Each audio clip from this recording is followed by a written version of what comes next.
Brian Robertson's life falls apart when he is very young and forced to be homeschooled. He finally fights for a normal teenage life and gets it, but things still don't always work out for him. Brian is nervous before his speech about his best-selling novel, My Senior Year. He paints a picture of his childhood and describes how he was the kid who couldn't catch a ball and fell in the bushes. He remembers his mom, Susie Robertson, but doesn't know where she is now. His dad, Tom, kept telling him she will come back someday. Brian wanted a normal childhood and to be free and do all the things kids do, but it seemed like a far-fetched dream for him. When he was 9 years old, his mom and dad were together, and he happily celebrated his birthday with actual friends. After that, things started changing for him. His mom was drinking too much, and his best friend Joey moved away. After that, his mom and dad also started fighting a lot because she was always drunk, and he was working too hard. One day, his mom packed her suitcase and left, even when Brian kept pleading with her to not leave him. It seemed like she would never return. After she left, Brian and his dad kept moving on with their lives, even if they didn't know how to. Tom wanted them to be close, but that wasn't possible with his job as a trucker in Brian's school. So he made Brian leave school and started homeschooling him.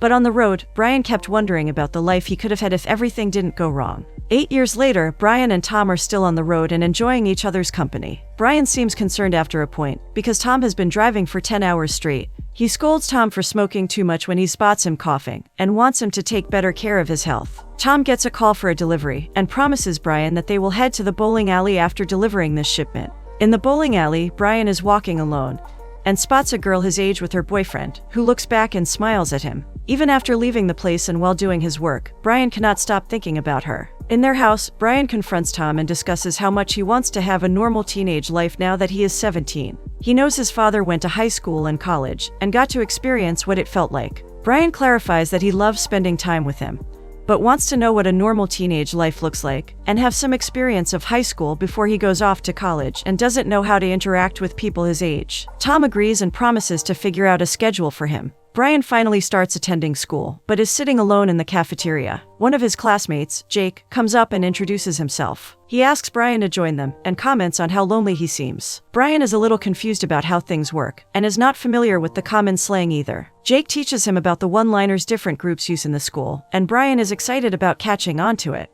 When Jake learns it's Brian's first day and he doesn't know anyone, he invites him to his table. Jake introduces Brian to Tim and Eric, who greet him in their own unique ways, which confuses Brian. They are all surprised when Brian informs them that he has been homeschooled. Jake assures him he will learn to fit in with everyone soon. Brian notices a woman walking by when he is in the pool, and tries to get out. Eric doesn't let him get out just yet, because he notices he has a hard-on. Brian drags Eric to the pool with him too, and his friends are all excited about him learning things. Brian has finally somewhat fit in, and is enjoying a bonfire with his friends. Tom prays for his son to be happy, while Brian tries to figure out his way with his friends. Tom truly wants Brian to have a normal teenage life, and wants him to fit in with other people his age. He hopes his family can stay strong while Brian figures out his life. Brian is very happy bowling and enjoying time with his friends. At school, Brian informs a sleepy Jake that his dad will be away for the whole weekend. Jake sees that as an opportunity for Brian to finally become known to people around and get rid of his nickname, Boner. He promises to spread the word around so he can invite people to his party. Brian is walking with Tim in the hallway when he gets approached by a random guy excited to come to his party. Brian is confused how everyone knows about it, and Tim informs him that open house parties attract everyone, so this should be good for him. On Friday, Tom gives Brian some last-minute instructions for the house before leaving for work, including the need for getting toilet paper. Brian assures him he will take care of everything. When he is out, Brian calls up someone and informs them the party is on. People start coming in large groups, and an excited Brian with a glass in his hand walks around to greet everyone. His house is filled with people, and everyone is excited to meet him. Jake comes to ask how Brian is doing, and they notice Sarah Anderson, the same girl Jake was looking at, coming in with her boyfriend Brad. Jake notices how Brian looks at her, but warns him that they have been dating for a while, so he shouldn't get his hopes up. Tim brings vodka to Brian, and assures him this is the real teen experience he wanted. Brian is unfamiliar with the concept of shots, and just takes a long sip out of the bottle. Tim then informs him about the concept of shot glasses, but Brian takes another swig right from the bottle. Brian is now very drunk and sitting with his friends, trying to get his slang right but failing terribly. Eric then informs the guys that he has some pot, and ladies who will sleep with them. He also points at a freshman who is pretending to be drunk on Kool-Aid, and they all make fun of him.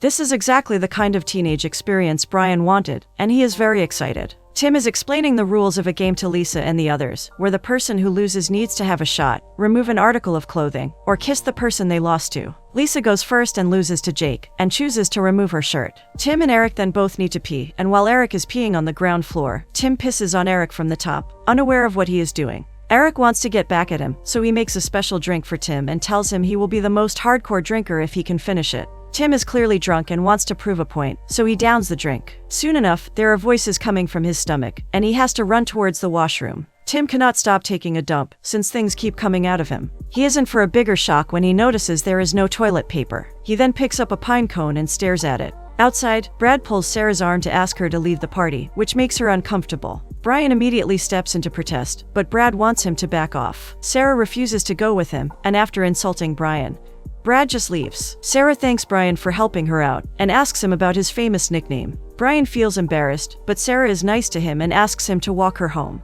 On their way to her house, Brian wants to know why Sarah sticks with Brad, if he is a jerk. Sarah explains that he was initially very sweet, but started getting very aggressive last year. They have been together for 2 years, and their families are also friends, so Sarah feels she cannot break off the relationship. When she confesses that Brad has hit her in the face too many times, Brian feels like she should have dumped him. Sarah has now started feeling like she isn't worth much, but Brian reminds her that she is a true princess, and if he had been fortunate enough to be with her, he would treat her like one. That night, Brian feels like he should have kissed Sarah when he had the chance. Tom is angry because he has noticed an empty wine bottle and knows Brian had a party. He feels Brian was very irresponsible, and if any of his drunk friends had been hurt, they would be responsible. He immediately grounds Brian and refuses to let him hang out with his friends. Brian is miserable since he just started making friends, and feels like his dad has made his life hell. He rants about how hard it has been for him, driving across the country all through his life, with no one his age to talk to. He brings up the time his mom left, and how he just wants her back so they could all have a normal life. Brian doesn't feel like he did anything wrong by throwing a party to make up for the teenage life he never had. Tom explains how hard it was for him too when his wife left, and how he struggled to move on, but couldn't.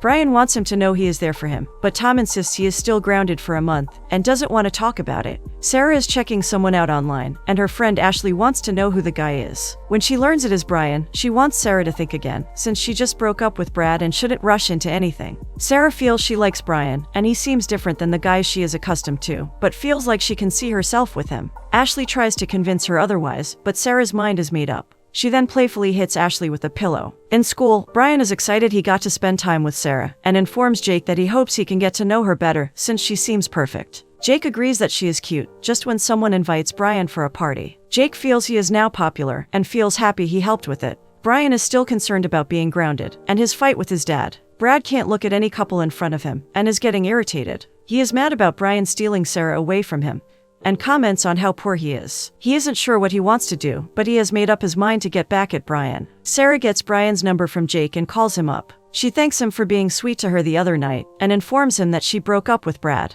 Brian is considerate and apologizes, but is also glad she got rid of an abusive partner. He then tries to ask her out, but fumbles since he doesn't know how to do it. Sarah helps him out and decides a time for meeting him. Sarah picks him up in her car, and is glad he isn't grounded anymore. Brian is also glad his dad didn't stick too long to his punishment.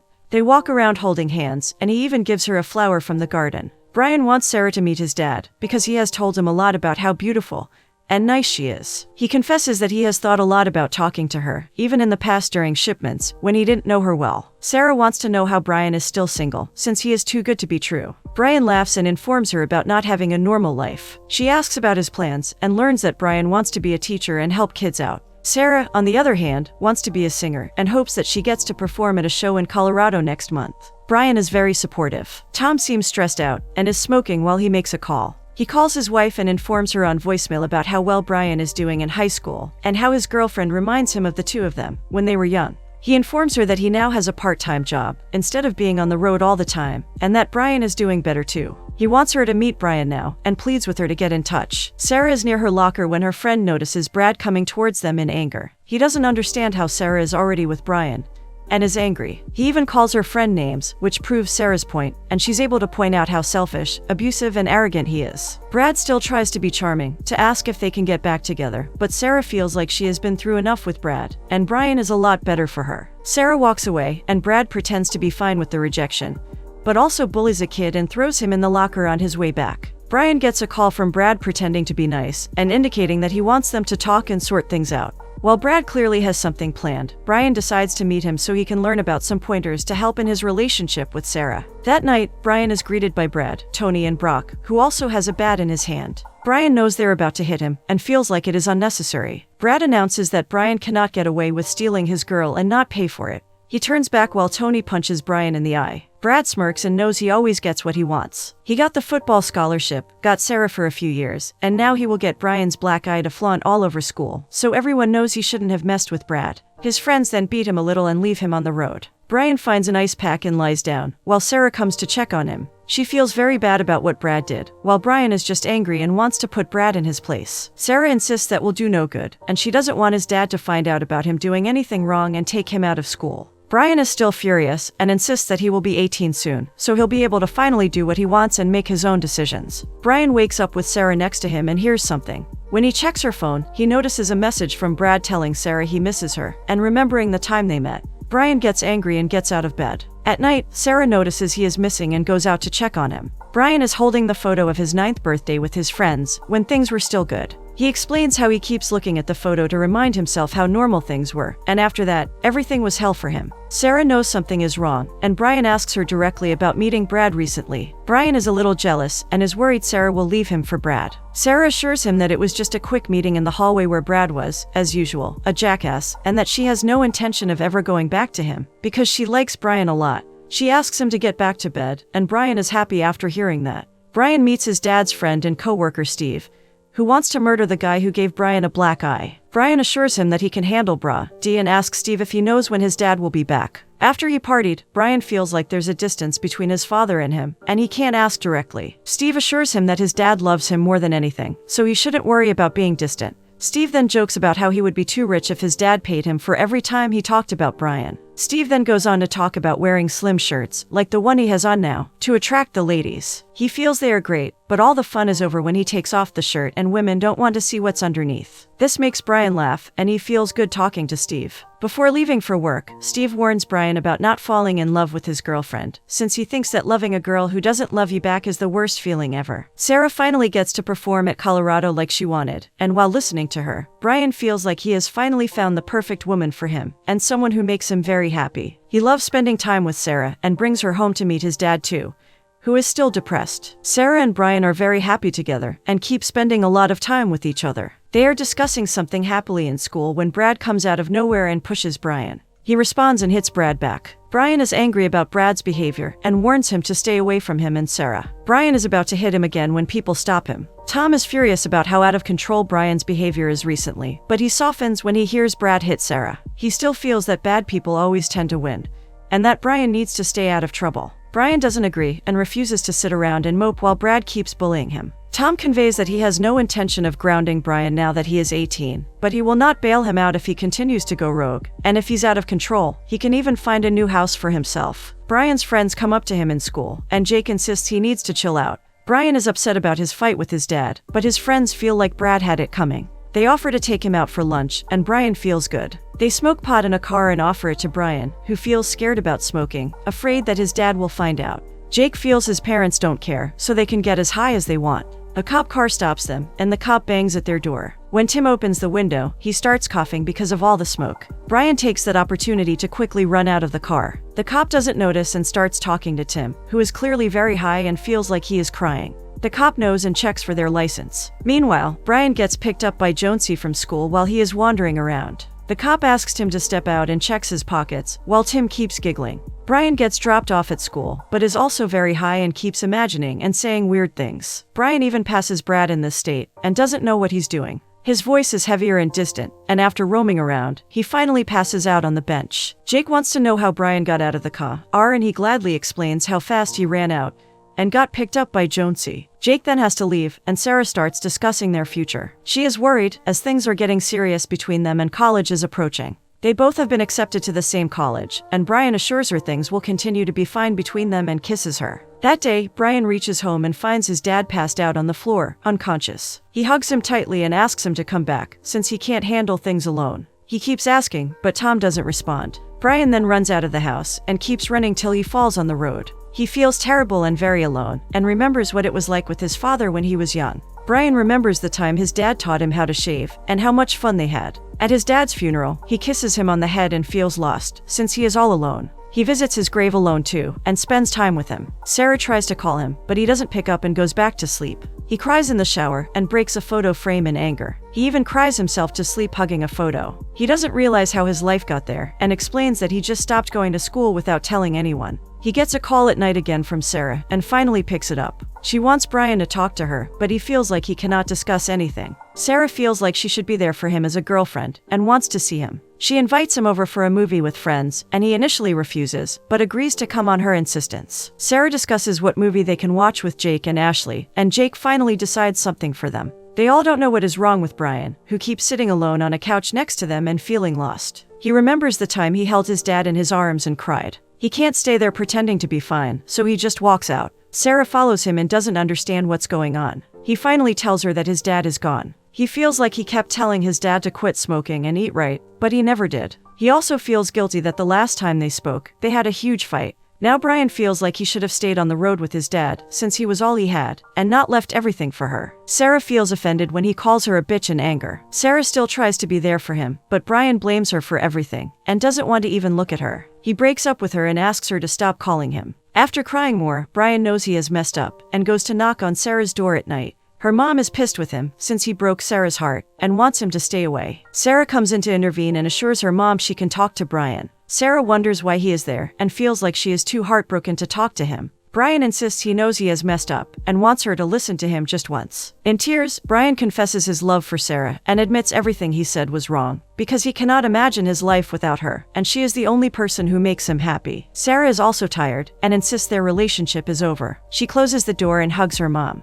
Brian is even more hurt now, and hopes to join his dad soon. Brian writes something on a piece of paper and leaves. Sarah comes to check on him, and remembers what Brian had told her about the place he likes to go to when nothing feels right. She finds the paper with a note, informing her that he is going to be with his father. While driving, Brian remembers all the happy memories with his father. He then starts remembering his good times with Sarah too. He reaches the same bridge and climbs on top, preparing to jump. When he closes his eyes, he sees his dad, who wants to know what he is doing. Tom reminds him to be strong, and insists it is not his time yet. Brian feels there is no hope, but Tom wants him to stop blaming himself for what happened. Tom insists that he loves Brian, and assures him that things will be fine. He opens his eyes after this conversation and looks down. He is still standing at the edge of the bridge, but chooses to climb down. Sarah comes and hugs him, and scolds him for wanting to take.